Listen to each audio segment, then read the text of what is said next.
a 50 MVA 11 kV 3-phase generator has a stored energy of 400 megajoules. Its inertia constant is? Tell me the answer.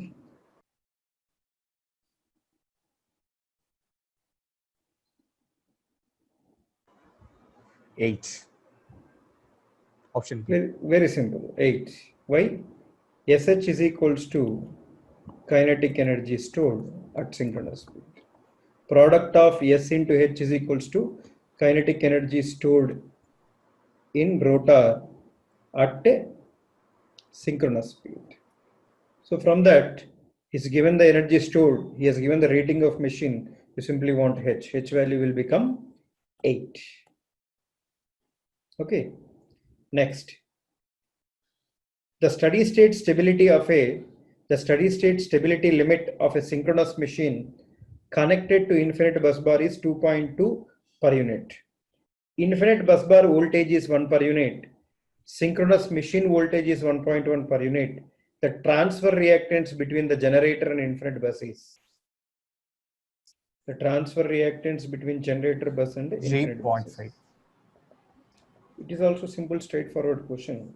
So what he is telling, I'm using this one. A generator is connected to an infinite bus bar. The transfer reactance between these two is how much? That's what we need to calculate. The steady state stability limit is this one. This magnitude is 1 per unit. This magnitude is 1.1 per unit. And the steady state stability limit, that is equals to mod E, the sending end voltage, into bus bar, infinite bus bar voltage divided by transfer reactance is 2.2 per unit. So if you substitute the internal voltage of generator 1.1, infinite bus bar voltage as 1, xt is this one, this is 2.2. So which implies xt will become 1.1 divided by 2.2, that is 0.5 per unit. Okay, so your answer will become J0.5. You can only have the positive reactance, transfer reactance. You can never have the negative transfer reactance. Okay. This question, I think we have already done it. Now, what is a single machine system? A synchronous machine connected to an infinite bus bar through a lossless network is treated as a single machine system. Okay. Why we are defining single machine systems, sir? Because for transient stability analysis, we use a graphical method called equal area criteria. Equal area criteria is applicable for only single machine systems. Equal area criteria is applicable only for single machine systems. But for multi-machine system, we go for a numerical method called point by point method, which is a numerical method called point by point method. Okay. So for that, we are defining what is a single machine system. A synchronous machine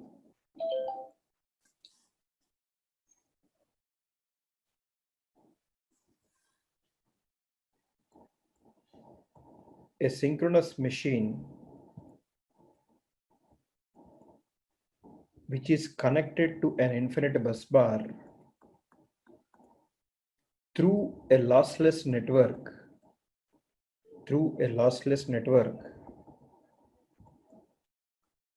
is treated as a single machine system. This will be your direct access reactance. This is your line reactance. Lossless system means that we have neglected the resistance of generator and transmission line. Okay. Now the infinite bus bar voltage in per unit, you can write 1 at an angle 0. Otherwise, in actual values, it is V, voltage of the bus bar, V at an angle 0. Now the power transfer is given by P is given by mod E into mod V divided by mod XT into sine delta. Understand? So where XT value is given by mod XT value is given by XD plus X line transfer reactance. So this is a single machine system. Okay. Now, machine system. Gentlemen, so far we have studied only in terms of generator. A single machine system can also be otherwise. That means this is the case we have modeled for a generator. Suppose if it is a synchronous motor, generator is the one which will pump real power to the bus bar. It will transfer real power to the bus bar. Okay. Now, synchronous motor is an element which draws power from the infinite bus bar. So, the same single machine system in case of motor will become like this. This is a synchronous motor. This is coupled to load. It is coupled to load. So for this one, here the input is shaft power here. For generator, output is electrical output. For synchronous motor, this is X line. This is again XD of the synchronous motor. The input power is electrical, output power is the mechanical power or shaft power. Okay. So that is the difference. Okay. Whatever we study for synchronous generator instability, exactly opposite dual mirror image will be applicable for the synchronous motors. So for example, if I write here string equation m into d square delta by dt square, that is equals to pa, here you define pa as, for generator your pa value will become, what is the input? The input is your shaft power, output is your electrical power. When you write it for synchronous motor, again the value is same, that is md square delta by dt square, that is equals to pa. But here definition of pa, it will become, for synchronous motor, the input is electrical power, output is the shaft power. Understand?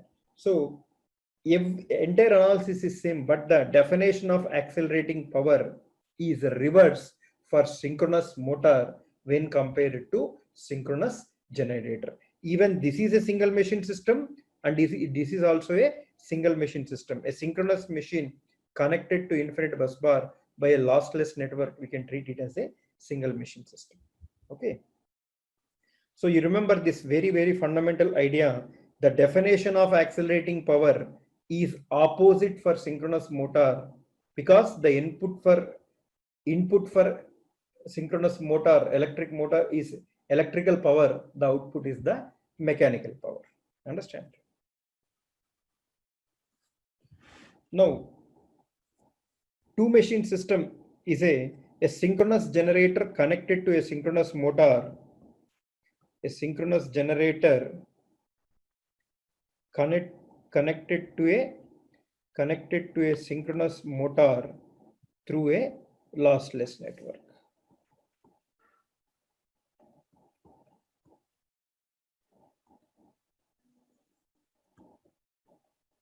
Understand? So here if you write, the input is shaft power, output is electrical power.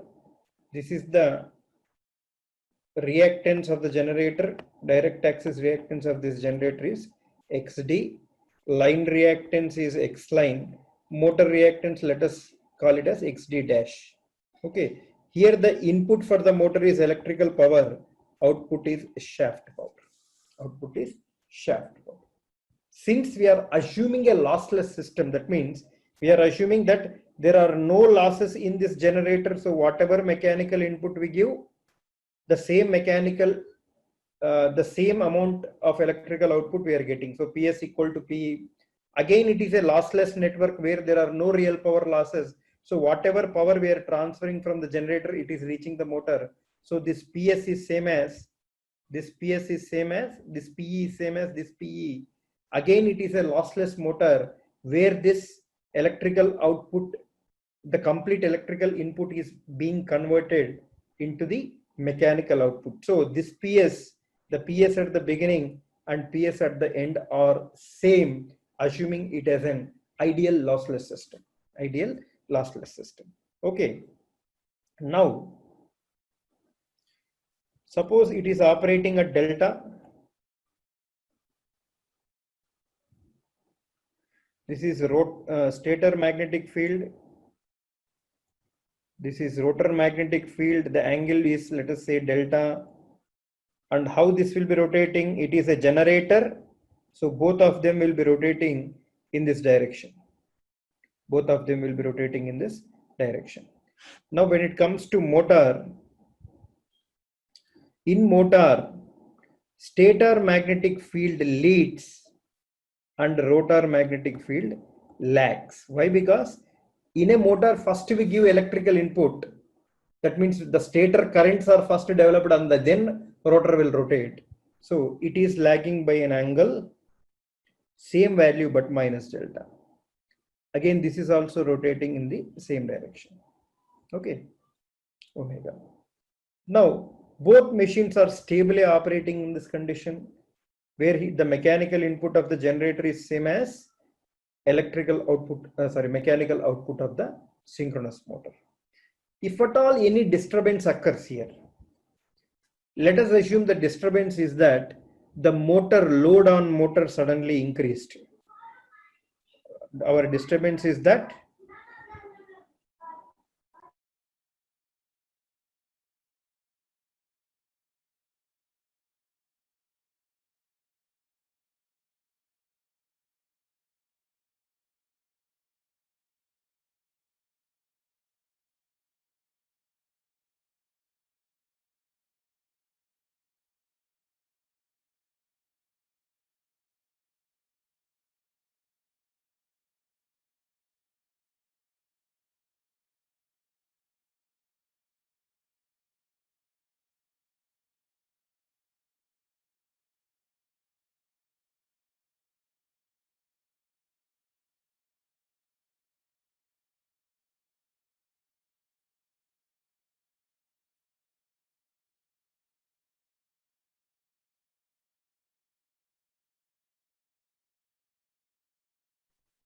sorry for the disturbance.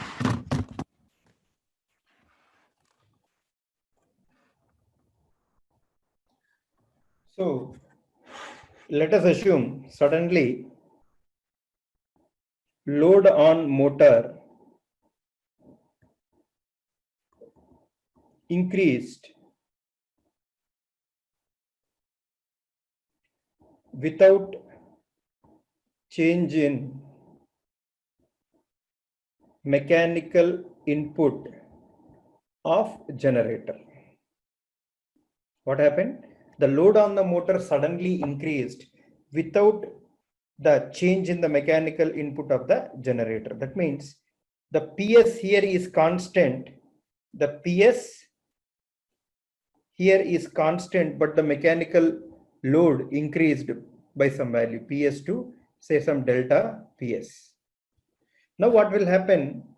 To supply this additional mechanical load, the motor will lose some of its stored kinetic energy to supply the additional mechanical load on it. So what happens when you increase the load on motor? What will happen? It will deaccelerate. It will deaccelerate. So that means what will happen? The rotor starts moving away from the stator. So this is how the deacceleration will happen. So deceleration, the motor will deaccelerate. Okay, so slowly it moves from here to here, here to here, here to here. Why? Because no correction input is coming. Mechanical input of generator is constant, so electrical output of the generator is also constant, which is at a lower value, but the load on the motor increased, so motor will deaccelerate. After some point it crosses this delta value, crosses 90 degrees, and the motor will get decoupled. Stability is lost means it is losing the synchronism with the system. So once it loses synchronism, what happens? This link between the motor and the transmission system is disconnected.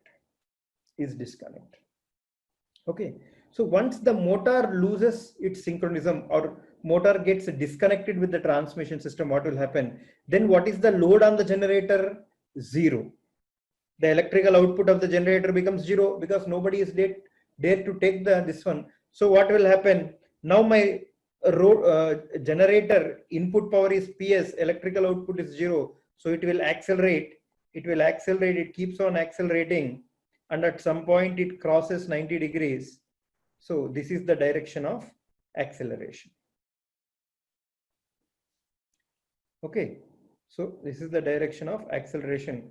So it accelerates, and at some point it crosses delta equal to 90. It also will lose stability. That means it will also get disconnected from the transmission system. Okay. So what is the moral of the story? In a two machine system, either both machines will remain stable or either of them will lose stability.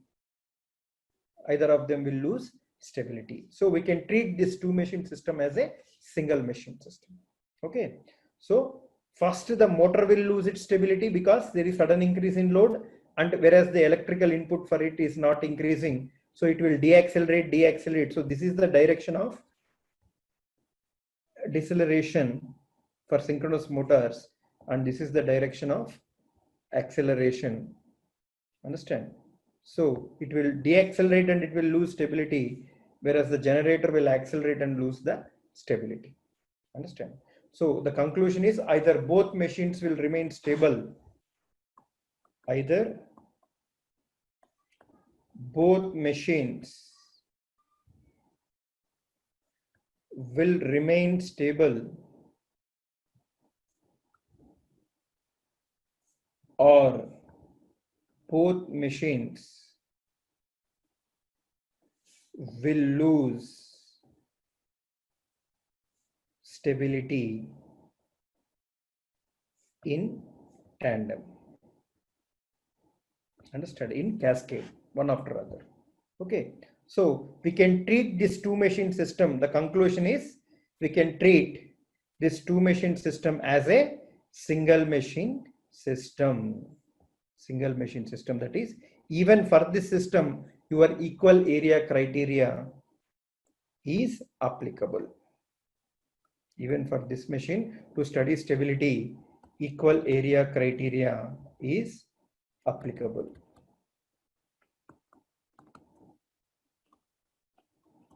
Understand?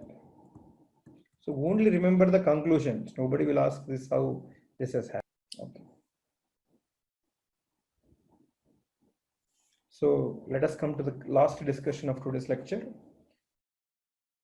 So consider the system as shown in the figure. Here a generator is given. First, initially a generator is given. The reactance of this generator is 0.25 per unit.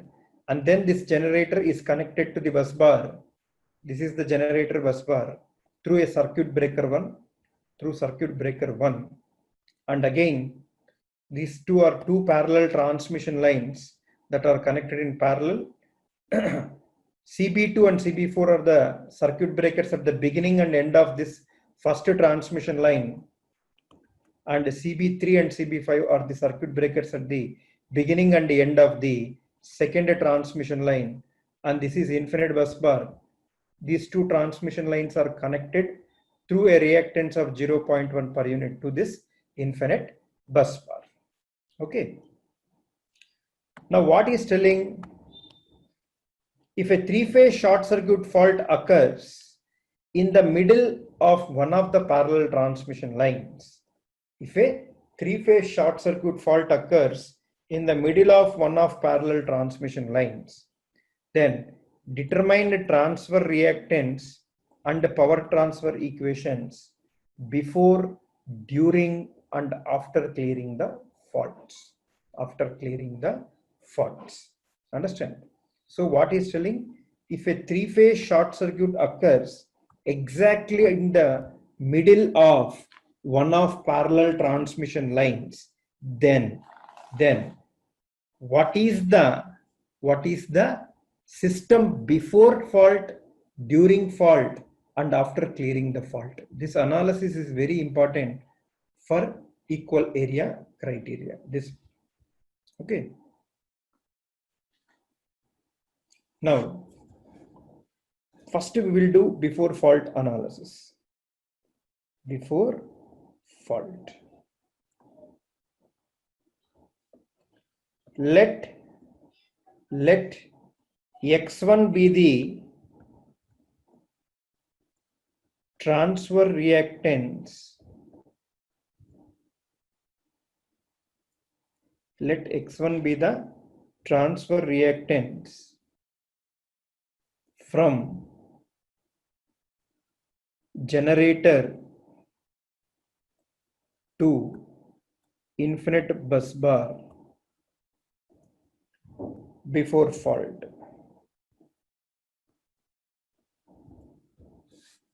These terms are very important. Let X1 be the transfer reactance from generator to infinite bus bar before fault. Okay. Let PM1 be the maximum power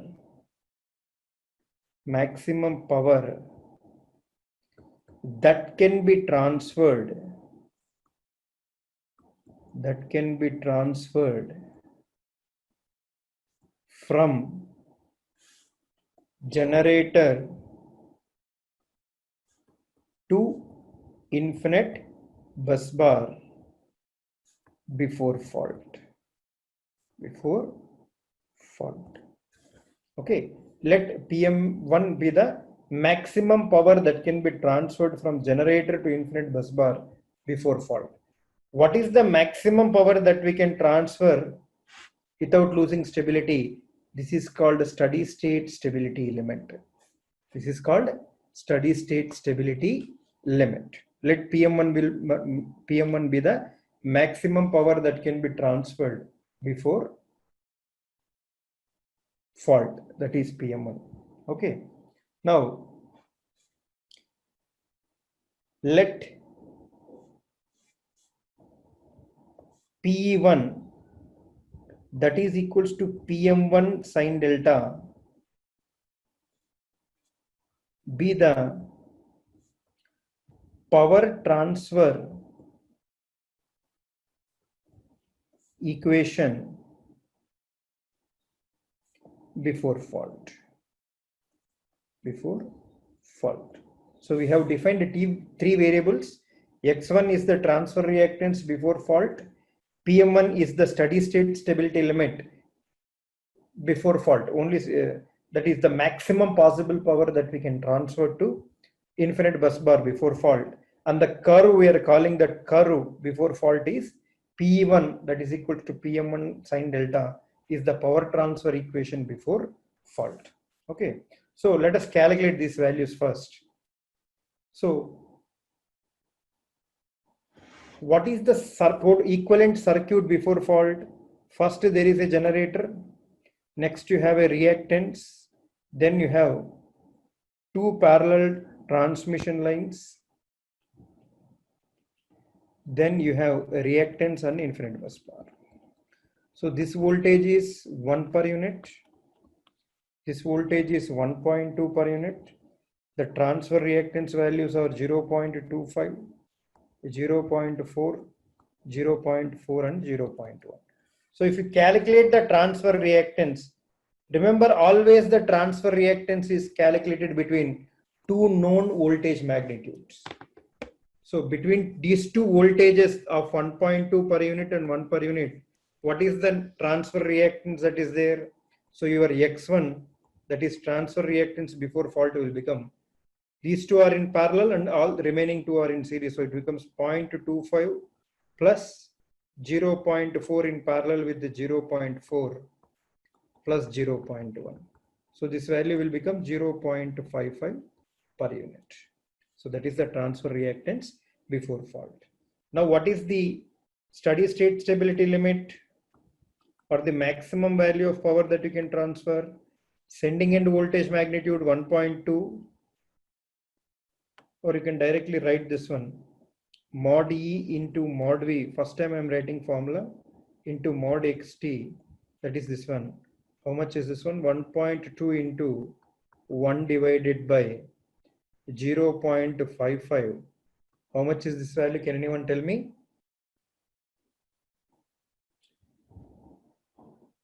1.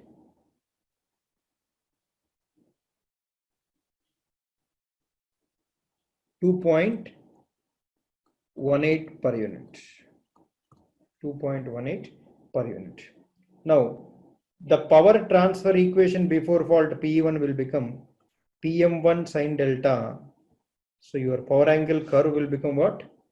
2.18 sine delta. 2.18 sine delta is your power transfer equation in per unit. Okay. So this is the complete analysis before fault. Your transfer reactance is this value. This is the transfer reactance. This is the peak power and this is the curve. So if you draw the curve, you are going to get delta PE. So this value will become, this peak value, it is 2 point. Here I am writing this value, this is 2.18. The second point is during fault. Okay.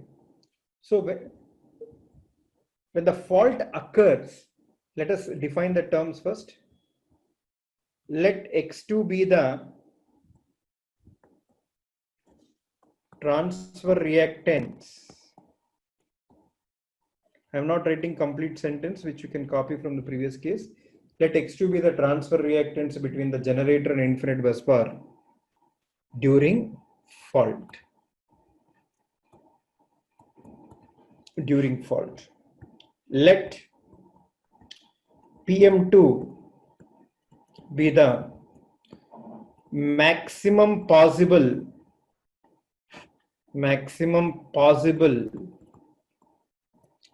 real power, maximum possible power that can be transferred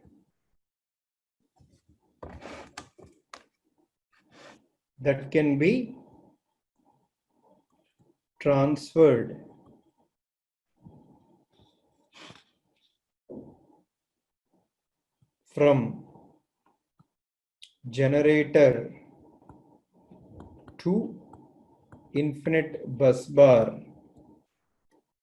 during fault. Okay, let PM2 be the maximum possible power that can be transferred from generator to infinite bus bar during fault. This term is having some significance. The maximum possible power that you can transfer from source to load during fault is called transient stability limit. Transient stability limit.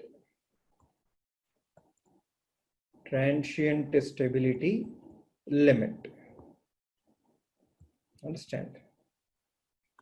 So steady state stability limit is the before fault, the maximum possible power that you can transfer to the load in a healthy condition. That is before fault. That is called steady state stability limit. Here, during fault, the maximum possible power that you can transfer to the load from the source, that is called transient stability limit. Understand? So what is our transient stability limit? This is PM2. We are designating in this context as a PM2. Okay. So one more important point, always a transient stability limit is less than the steady state stability limit. This you will see in many coming examples. You remember this, the transient stability limit is always less than steady state stability limit. Okay. Next, the third thing is, let PE2 be the power transfer equation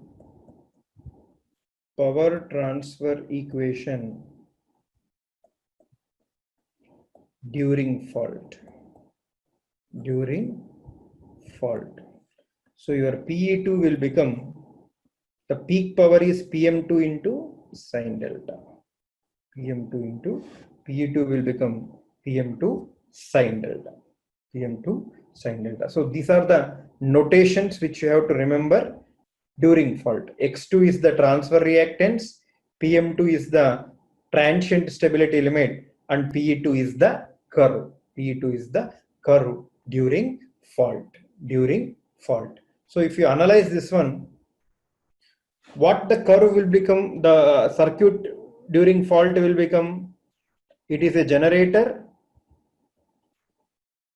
it is the reactance, and then this is the transmission line which is not affected by the fault.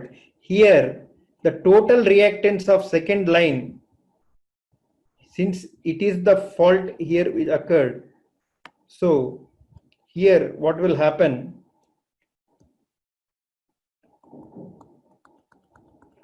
so this is 1 per unit, this is 1.2 per unit, 0.25, 0.4 per unit, and 0.1 per unit. In the faulted line, half of the reactance will be grounded like this, because exactly the short circuit occurred in the middle. The remaining half of the reactance will be here. This value is 0.2 per unit. This value is 0. Because fault occurred exactly at the midpoint. So your circuit, your network will become like as shown in the figure during the fault. Now, since there are intermediate shunt elements, you cannot directly calculate the transfer reactance, because these are the shunt elements that are present. If the shunt elements are present at the beginning and end, no problem, but they should not be present in between. So we have to eliminate these two. Understand? So for this, to remove these shunt elements, so what is this form?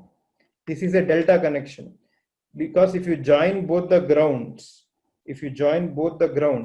so it is a closed path, it is a delta connection. If you convert this delta into star,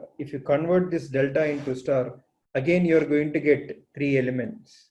So this is one reactance, this is one more reactance, and this is one more reactance. Understand?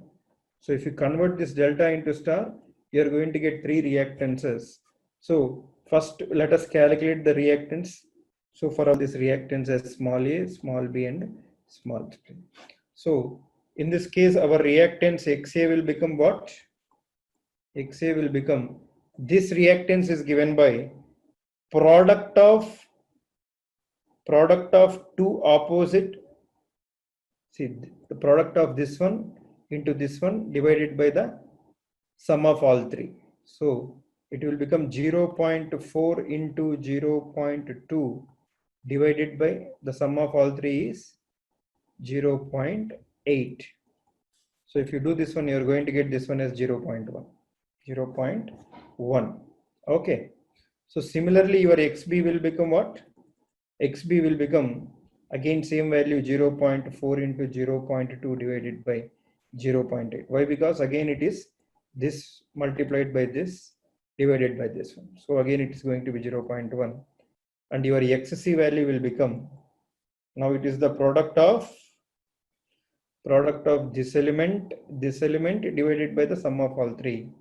So this is 0.2 into 0.2 divided by 0.8. It will become 0.05. Okay. Here I did not take any J symbol, because I know all are reactances only, inductive reactances only. So to make my life easy, I have omitted J in all of them. Okay. But be careful when you have elements with opposite reactances, like one element is capacitive reactance, other element is inductive reactance, then you must include that respective J symbols to get the proper symbol for your equivalent impedances. Be careful. Here we all know that all 3 are inductive reactances only. Just to get the magnitudes, I have omitted the J symbol. Okay. So if you redraw this network after this star to delta conversion, delta to star conversion, your equivalent network will become what? A generator. You have first element, and then you have this XA element, then you have this one which is grounded, then you have one more element, and this is the infinite bus bar. First time I'm doing in detail. For remaining terms, we need not do this one. So what is this value? This is 0.25, 0.1, 0.1, 0.1, 0.05, 0.05. Okay, if you simplify this one, again you're going to get the equivalent value as, okay, these two are in series, these two are in series, so it is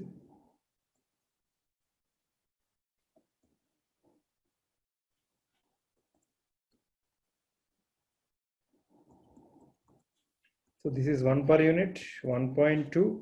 This value is 0.35. This reactance is 0.2 and this is 0.05. Again, the problem is not solved. Again, there is an shunt element, intermediate shunt element. So again, we are not in a position to tell the direct transfer reactance between the generator and infinite bus bar. Here, it is in the form of a star connection. Again, if we do delta transformation here, what we are going to get? We are going to get three impedances. One impedance is this one, which is connected to this ground. The other impedance is this one, which is connected to ground. And the third impedance value will be, a direct impedance between these two, generator and the infinite bus bar. Okay.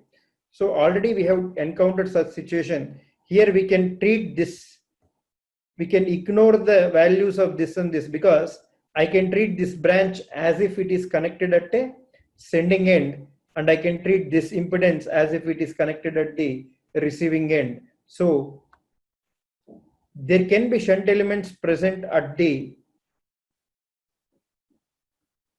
beginning of a transmission line, at the sending end bus bar or at receiving end bus bar. So we can ignore these values.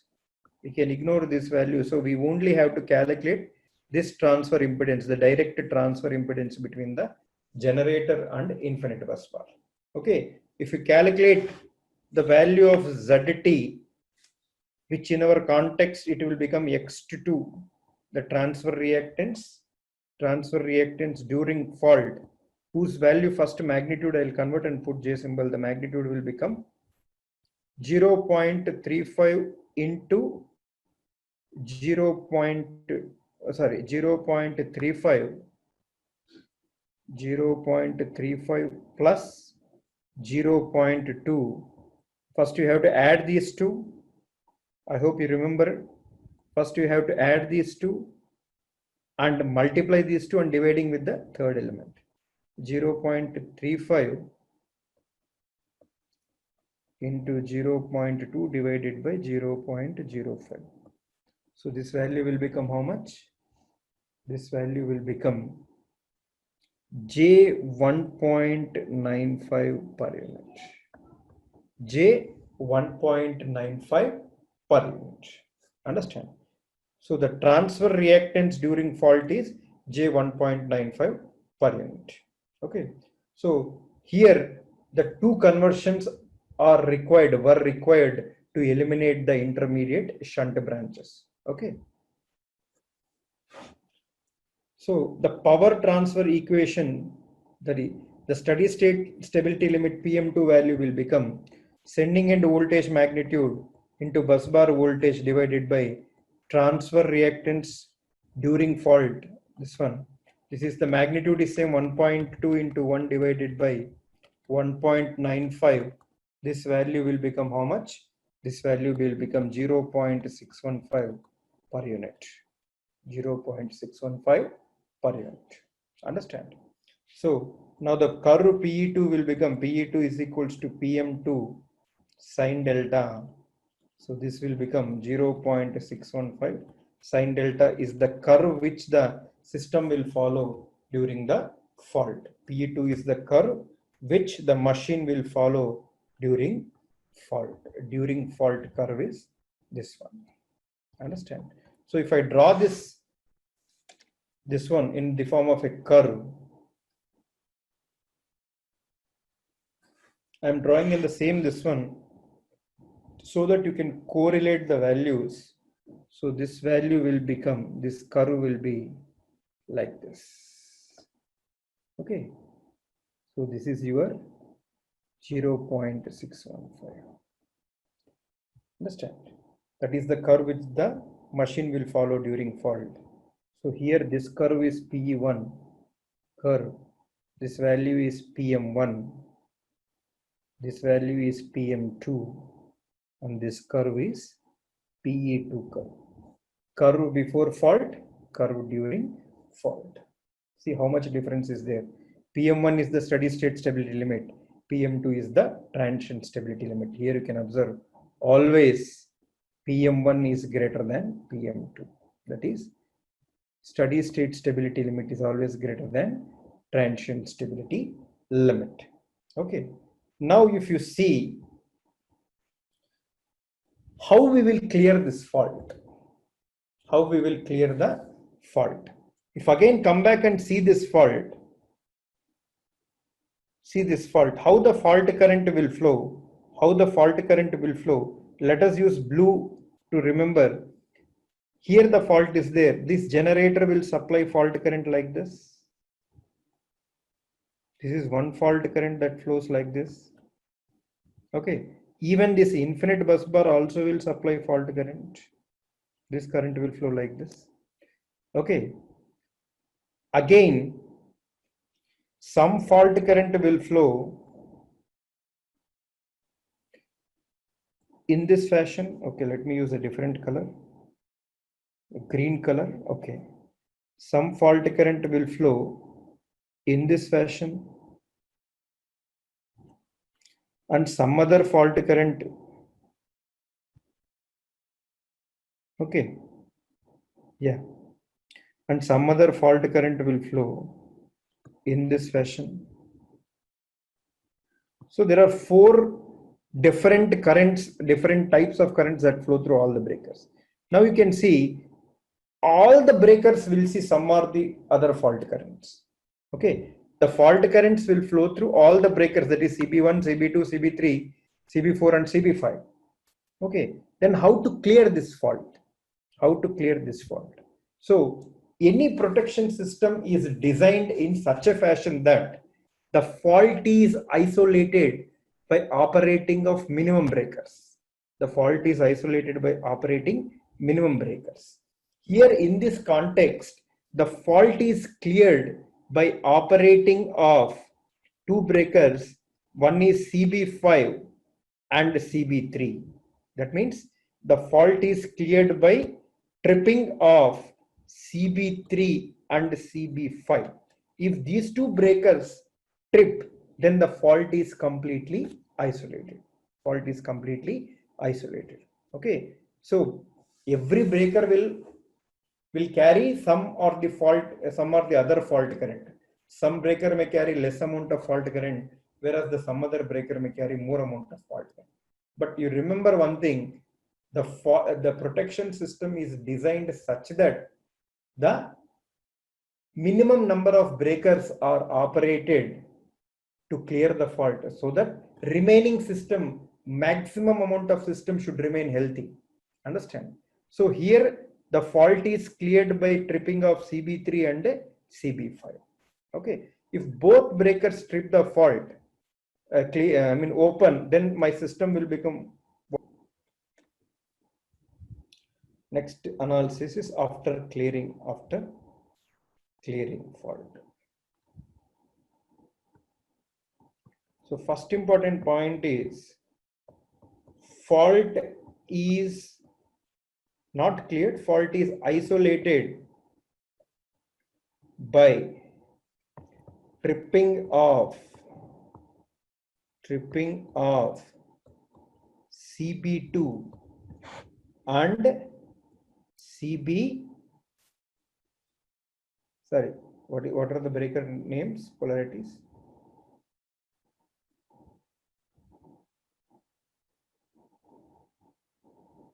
Sorry, it is cleared by CB3 and CB5. I'm sorry.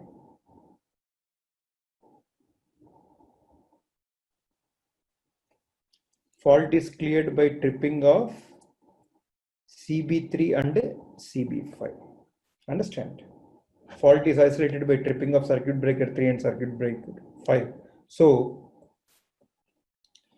system after fault will become, that means circuit after fault will become, there is a generator, the reactance, only one transmission line is there because the other transmission line is cleared, and this is the infinite bus bar.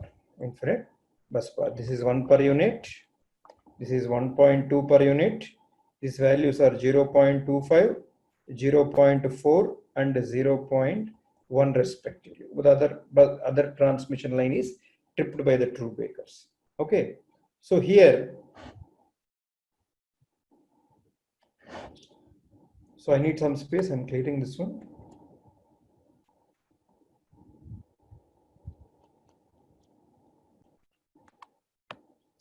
Let X3 be the transfer reactance. Let X3 be the transfer reactance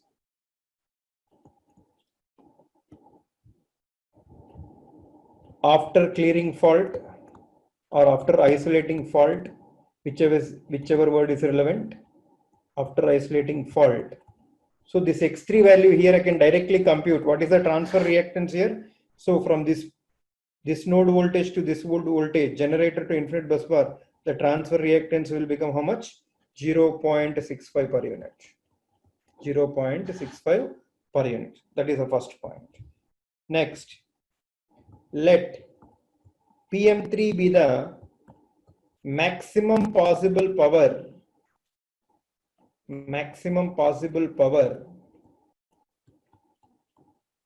that can be transferred after fault, after isolating fault. So here there is no notation for this. It is only PM3. It is only PM3. PM3 is the maximum possible power that can be transferred after fault. So here the PM3 value will become, what is the sending end voltage? 1.2. What is the receiving end voltage? 1.0. What is my transfer reactance here? X3. X3 value is 0.65. So this value will become how much? Your PM3 value will become 1.6 per unit. 1.6 per unit. So this is the maximum possible power that we can transfer after the fault. The last notation is that the curve. Let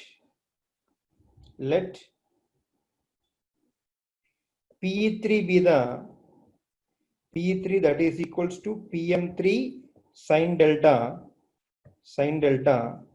is the power transfer equation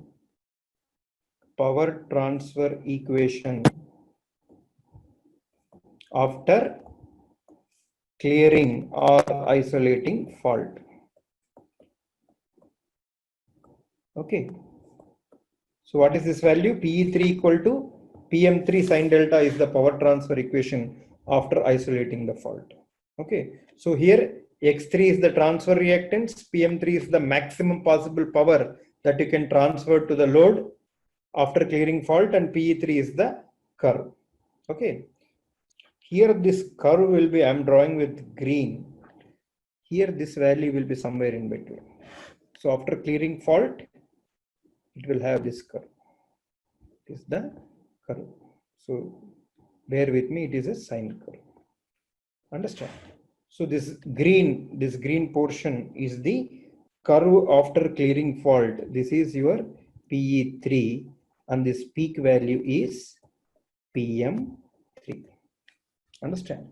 So these notations are very important, and how the curves will be. P1 is a curve before fault, PE2 is the curve during fault, and PE3 is the curve after clearing or isolating the fault. And PM1 is the steady state stability limit value. PM2 is the transient stability limit. PM3 has no different notation. It is the maximum power that can be transferred after clearing the fault. And remember the reactances. X1 is reactance before fault, X2 is the transfer reactance during fault, and X3 is the transfer reactance after clearing fault. You can remember the transfer reactance will be highest, or in some cases it will be equal. So greater than or equal to X1. So lesser is the power, greater is the transfer reactance. So obviously the transfer reactance during fault will be the highest. Okay.